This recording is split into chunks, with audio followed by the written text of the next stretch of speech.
Sejam bem-vindos mais uma vez, seres noturnos. Nos reunimos mais uma vez a 0h em ponto, como toda madrugada de sábado para domingo, como de costume.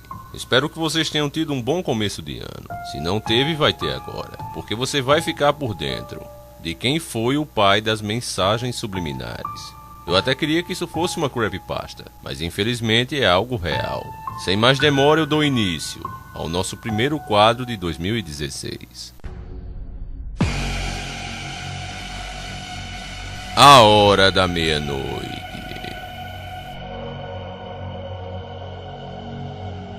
É natural você assistir a algum desenho animado considerado bobo e de repente sentir coisas que não têm nada a ver com a proposta do desenho, que não batem com a cena que você está assistindo no momento. Os mais diversos tipos de pessoas relatam que às vezes se sentem excitadas, amedrontadas e encorajadas assistindo os animes. Muitos acreditam que essas sensações em comum se devem às famosas mensagens subliminares, que têm o poder de induzir o seu subconsciente a coisas que seu raciocínio ainda não conseguiu perceber, mas ele captou. É algo os animes, filmes, novelas e propagandas. Tudo o que passa na grande mídia, cada vez mais usam as mensagens subliminares em suas produções. E para piorar, o satanismo vem sendo cada vez mais usado. Eles buscam acostumar e familiarizar as pessoas, e infelizmente esse objetivo vem sendo atingido com sucesso. Já começa agora a prática e os costumes dos satanistas, adoração a outros deuses, feriados pagãos, orgia e depravação, e tudo mais que outros povos, como Sodoma e Gomorra, tanto praticavam. Agora eu faço aquela pergunta: quando será que começou essas mensagens subliminares? Quem as criou? Eu acredito que foi em 1957, por James Vicary, nascido em Detroit. Ele era fascinado desde pequeno por serpentes, pois acreditava que elas tinham o poder de seduzir suas vítimas antes do golpe fatal, quase como uma hipnose. Isso lhe rendeu o título de Encantador de Serpentes de Detroit, publicado até pelo jornal Detroit News.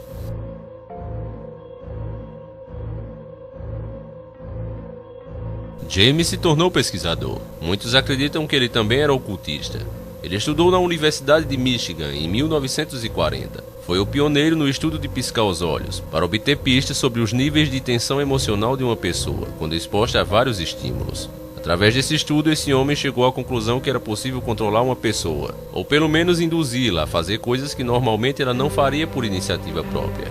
E o melhor, ela nunca iria perceber que foi induzida a fazer. Em um filme chamado Piquenique, esse homem introduziu 2 anúncios, em 3.000 segundos. Um da Coca-Cola, que dizia "Beba Coca-Cola", e outro "Coma pipoca". Nesta ocasião, 45.699 pessoas, sem permissão ou conhecimento do que estava para acontecer a elas, foram expostas a essas mensagens subliminares, como se fossem apenas gado, porque para a elite global é o que somos, gado, e nada mais do que isso. Elas foram analisadas e os resultados registrados. Um aumento de 57,5% nas vendas de pipoca e um aumento de 18,1% nas de Coca-Cola. Isso porque ela custava mais caro. Depois que as informações do que tinha acontecido chegou ao conhecimento do público, e na época era muito mais religiosa do que hoje, bastante indignação e muitas críticas surgiram a partir daí. Os cientistas e pesquisadores pediram que James reproduzisse os resultados novamente. Ele supostamente nunca conseguiu. Depois, com o aumento das críticas, tudo foi desmentido e dito ser uma fraude. Outros da época que sabiam que tudo foi real disseram que não podia fazer nada, pois a quantidade de dados da pesquisa de James era muito pequena para que fosse analisada mais profundamente. James, durante toda a sua vida depois desse acontecimento, se esquivou da imprensa e o caso acabou caindo no esquecimento. No entanto, podemos sentir e ver essas mensagens até hoje, que a partir daí nunca mais pararam e se tornaram cada vez mais comuns e satânicas. Apesar de todos negarem e dizerem que as mensagens subliminares não têm nada de ruim e nem podem induzir você a fazer nada, elas são usadas até mesmo por políticos. Em 2000, a equipe do candidato George Bush inseriu o nome rato na hora em que ele falava do seu oponente, o então candidato democrata. É um pouco difícil perceber ao primeiro olhar, mas paralisando o vídeo, você vê aqui claramente. Mesmo sem você conseguir ver, seu subconsciente consegue fazer isso. E assim a mensagem negativa sobre o outro candidato vai ser passada e você nem sequer vai perceber. Como vocês sabem, o Bush venceu essas eleições de 2000. É dito que nem todas as pessoas são suscetíveis a isso. É a história de quem tem a mente forte. Como James foi um grande homem para os senhores do mundo, um personagem também foi feito para homenagear esse manipulador. Você já deve ter o visto. É o personagem Cérebro do Tiny Toon, Pink e o Cérebro. Vejam como as suas sobrancelhas e olhar são idênticos, e até o formato da cabeça. Ridícula por sinal. O cérebro está sempre em busca em seu laboratório de dominar o mundo. Igualmente James Vicar em toda a sua vida. Agora fica aí sua decisão, em acreditar que mensagens subliminares não passam de brincadeiras das grandes corporações. E nada disso é real. Ou como vimos aqui no nosso vídeo, nada é feito por acaso. Tudo foi feito com muito estudo, através de muitos anos, até chegar no nível que está agora. Deixa aí sua opinião. Este vídeo acaba aqui.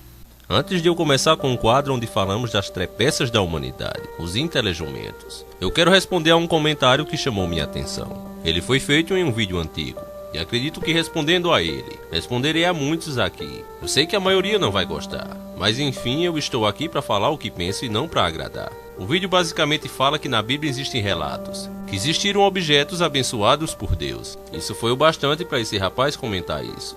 Cara, como outro amigo já disse aqui, você caiu muito com esse vídeo. Estou começando a achar que você não é tão temente a Deus o quanto eu pensei que fosse. Muita bosta esse vídeo. Busque mais o Senhor e cresça em conhecimento. A moral da história em todas as versões é a mesma. Por exemplo, você pega a história de Noé. Todas as traduções vão dizer a mesma coisa.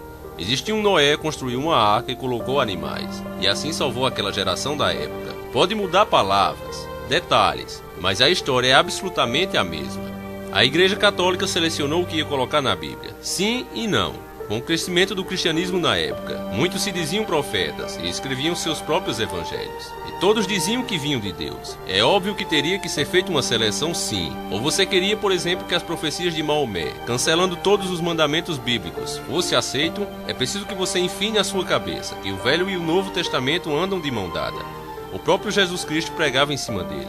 Explicava aqueles homens senhores da lei da época a interpretar melhor as velhas escrituras, já que a Bíblia ainda não existia na época. A grande verdade é que Jesus nunca negou isso. Outra coisa, outros loucos vêm dizendo que o nome Jesus não é o nome do Salvador. Isso não interessa, meu amigo. Me mostre um Deus antigo com o nome de Jesus, e aí eu te dou razão. Mas você não vai fazer isso, sabe por quê? Porque não existe. Agora estão dizendo que tem que chamar de Yahushua. Eu não falo latim, e nem quero falar. Eu me refiro ao meu Salvador como eu quiser. Meu cabeludo, meu mestre, meu Deus, meu Jesus, meu rabino. Eu chamo como eu quiser. Acredito sendo simples como ele era. Não vai me condenar por isso. Acredito que ele não deixou o nome dele verdadeiro, cravado nas escrituras, porque ele queria que nós seguíssemos suas doutrinas. Quem quiser agradá-lo deve seguir suas doutrinas. Se ele tivesse deixado o nome, talvez muitos como você iriam seguir o ídolo. E ele não queria ser um ídolo para ninguém. Ele queria ser uma doutrina. Então, meu amigo, ao invés de você ficar falando besteira, por quem chama o nosso Salvador de Jesus, procure praticar o bem e seguir a doutrina dele. Com certeza ele vai gostar muito mais disso. Eu quero também fazer uma pergunta àqueles que criticaram o vídeo por eu ter usado as imagens católicas. Quando você vai assistir um filme da Paixão de Cristo, que apresenta aquele homem cabeludo fazendo o papel de Jesus Cristo, você desliga a televisão ou continua assistindo? Larga a mão de ser hipócrita, meu filho. E quem garante a você que ele não era daquele jeito? Você estava lá andando com ele? Ah, mas os grandes canais de conspiração falaram isso. Ah, sei. Eram algum apóstolo de Jesus Cristo? Eles andavam com Jesus e viram a face dele. Então me diga aí, qual deles eles são? Eu pensei que todos haviam morrido, mas pelo jeito eles estão vivos e fazem vídeos para o YouTube.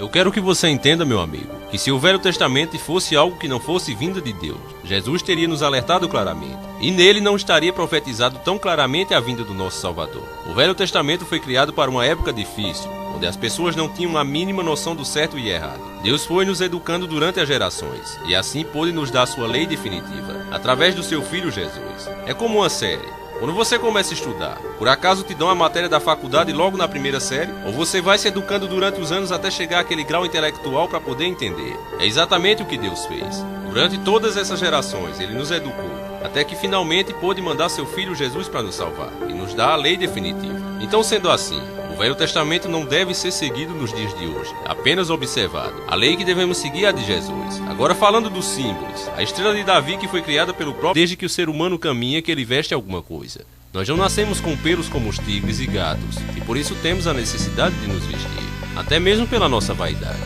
Então eu acredito que é muito melhor você usar um símbolo que foi ensinado pelo próprio Deus do que usar outras imagens em suas roupas. É assim que eu entendo. Não tenho medo de expor isso, até porque senão o nome do canal não seria Encarando, seria Afrouxando ou Se Torando. Eu penso assim e falo com você de bom coração e com sinceridade. E por isso mesmo colocarei a estrela de Davi na nossa armadura. No próximo vídeo vocês saberão do que estou falando. Não vai dar tempo de mostrar os intelejumentos. O vídeo está quase nos 15 minutos limites. Um abraço a todos vocês e que Deus abra nossa mente cada dia mais. No próximo vídeo teremos os ganhadores sorteados do selo Pikachu. Sempre encarando o sobrenatural.